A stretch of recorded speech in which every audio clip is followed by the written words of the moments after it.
Harden potentially take steps to address where he is in his career. Yeah.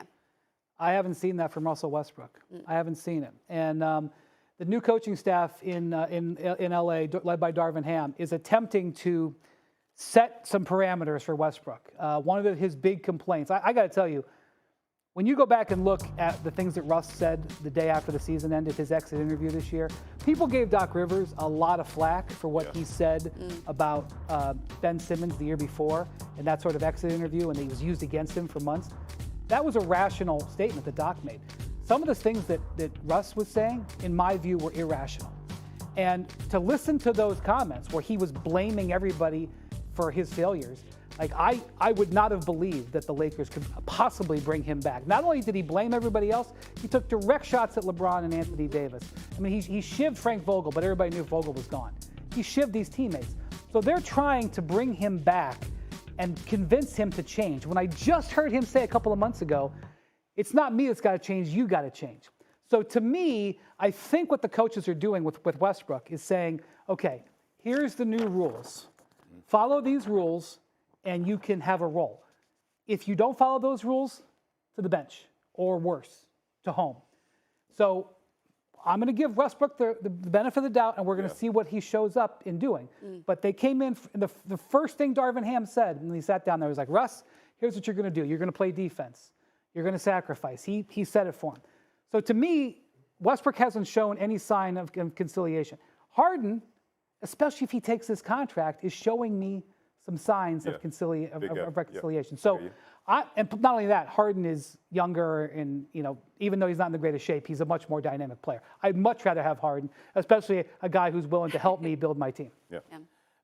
Here's why I'm taking Russell Westbrook, and it doesn't really have anything to do with X's and O's and Jimmy's and Joe's. I guess I want to see him prove people wrong. And it's a hard pick. I'll be completely transparent here because it doesn't make sense for me to say I would rather take Westbrook over Harden. But my heart wants him to succeed because so many people doubted him, and they continue to doubt him. And yeah, Russell Westbrook, Wendy, has not helped himself. He can be very, very Superman complex. I can cure things in a single bound because that's what he believes he has to do, not just from an individual standpoint, but from a collective team standpoint. So I understand where his mental capacity is when it comes to that. But my heart wants to believe that he's going to figure this out and say, my way has not worked with this organization. Darvin Ham has said, here, to your point, here's your list, check it twice to make sure that you're going to be better and we're going to be better. I'm hoping that Russell Westbrook gets the message because my heart wants him to get the message. Because Russell Westbrook, to me, signifies what draft picks are supposed to be. Where people say, you're not going to be this, you're not going to be that, and that guy became an MVP player, and nobody saw that coming from Russell Westbrook. I'm hoping that as intelligent as he is, that he'll be able to figure that out because my heart wants him to figure that out because there's some good there with Russell Westbrook that if he allows that to come out and be more of a team player, that can make a major, major difference, not just for him, but for the Los Angeles Lakers. Be a nice story. Use it as fuel. Westbrook is great on a team when he had the triple-double, on a team that's not that good. By his force of will that's fair. And his competitiveness, they'll win 43 games. That's fair. That's what he'll do. Harden's got a better upside, and I'm picking poisons here, but I'll take Harden because the two things that Westbrook can't do kills you in postseason. He can't shoot, and he turns the ball over like crazy. So in the fourth quarter of huge games, not Sacramento in January, I'm talking playoff games, he will not make threes because he's an inconsistent outside shooter, and you can't drive to the basket. Defenses are packed. They're not going to get you to the free throw line. And he turns the ball over like crazy. He's careless. So I don't love it, but you gave me Victoria the choice. I'll take Harden. Well, who's going to have the better season, Lakers or Sixers? I think you got to say the Sixers. The Lakers have 6 players. I know. I had to ask. I don't have any idea what the Lakers are going to be. The Lakers could win 7 or 8 more games, which would be terrific. Any team would look to win 7 or 8 more games. They could win 7 or 8 more games and still not make the proper playoffs. They were 11th in the West last year. Wow. Yeah, it's the Sixers. There's no doubt about that. And everybody in the West is going to get better. Think about that. Memphis, I want to see how Memphis handles being the hunted instead of the hunter. That's a good one. I want to see that because it's one thing to say that they're renting space in Golden State's head where Golden State has 4 championships and you don't as an organization lately in the last 8 years. I want to see how they handle that. I want to see what Dallas is going to do with Jalen Brunson that guy's going to exit that basketball team. It's going to be Luka and the Lukettes, how they're going to be able to make that work, although getting Christian Wood is a really good signing by the Dallas Mavericks. Here's another team, the Phoenix Suns. They won 64 games last year.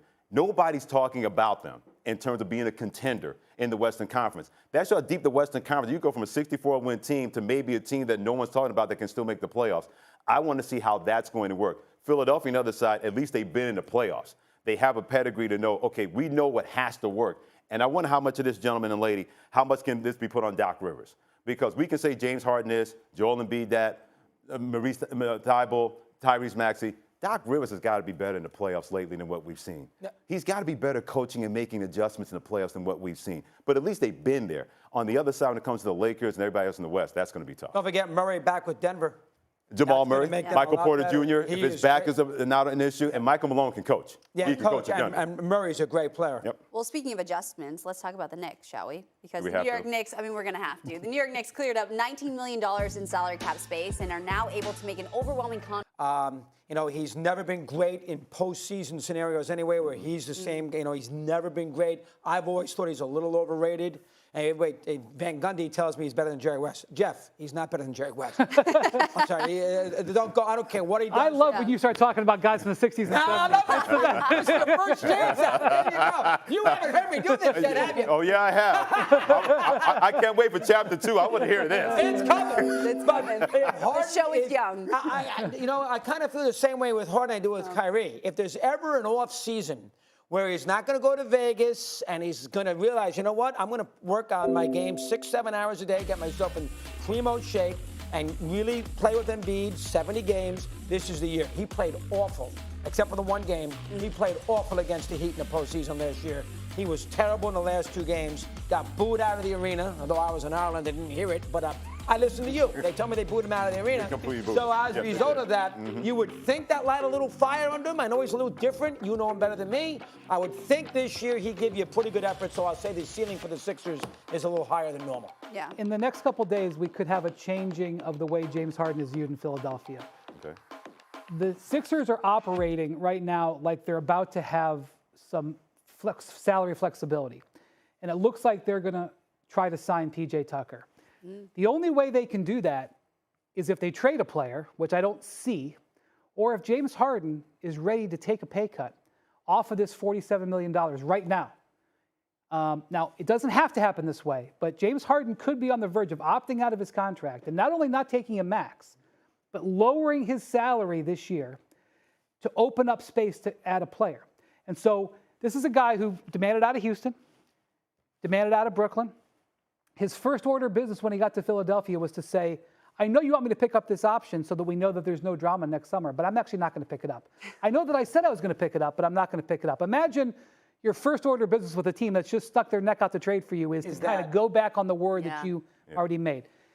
Having said all that, he might be about to really help them build this team. Fair. So let's see what he does with this option today. Woj is right. There's no concern that he's not going to be a Sixer. And I don't think he's signing for a max. But he could really, and remember, he played with P.J. Tucker in Houston when Daryl Morey was there. So he knows him. And likes him. You mentioned that series.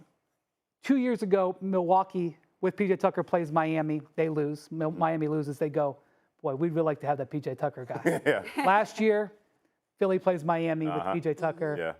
And even after the last game, Embiid was like, boy, P.J. Tucker was really good. And now they're trying to bring him in. And Harden could be facilitating that. So obviously what really matters is what he does on the court, with the condition he's in. Yep. But James Harden could be shifting a little bit in his priorities and his team, his willingness to help the team in this next 48 hours. Okay. I love what you guys have said. Here's the problem what you had to say. Joel Embiid told us exactly what he thought of James Harden after they lost in the playoff series. That James Harden is not there anymore. Whatever James Harden you're going to get, is it going to be good enough to be a team that contend in the Eastern Conference? Joel Embiid already laid that out by telling everybody, we can't allow him to be the Robin on this basketball team. If it has to be Tyrese Maxey, they're hoping Tobias Harris. We thought about somebody that didn't play well in the playoff series. That guy, Tobias Harris, getting a lot of money. You can't just be part of the Justice League on the outside looking in. You got to go help people take down the villain. And he didn't do that for the Philadelphia 76ers. So if they're relying on James Harden to be the Robin to the Batman that is Joel Embiid. Joel Embiid says, I can't trust that Robin. When Joel Embiid speaks, I'm just like the old E.F. Hutton commercials. I'm going to listen. I'm going to pay attention to him. So if he's telling us that already, I know they wait for a full training camp. You're right, Wendy. You're right, Chris. You got to see what he's going to look like. What kind of shape is he going to be in? Is he going to commit? But even if he does, Joel Embiid has basically told everybody, I don't know if we can rely on that guy to make us a championship team. And if that's how he felt and he still feels that way, I think they're sealing the Eastern Conference semifinals. They'll beat somebody in the first round. They'll be a top 4, top 5 seed, maybe a top 3 seed.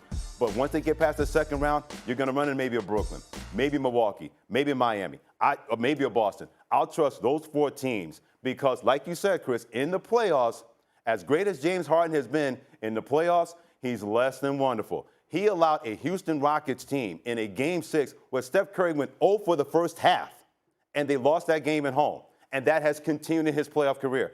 That's a guy I'm not going to trust because Joel Embiid, like E.F. Hutton, I'm paying attention, told everybody that's not the guy we're getting, and that's not the guy that's going to help us win.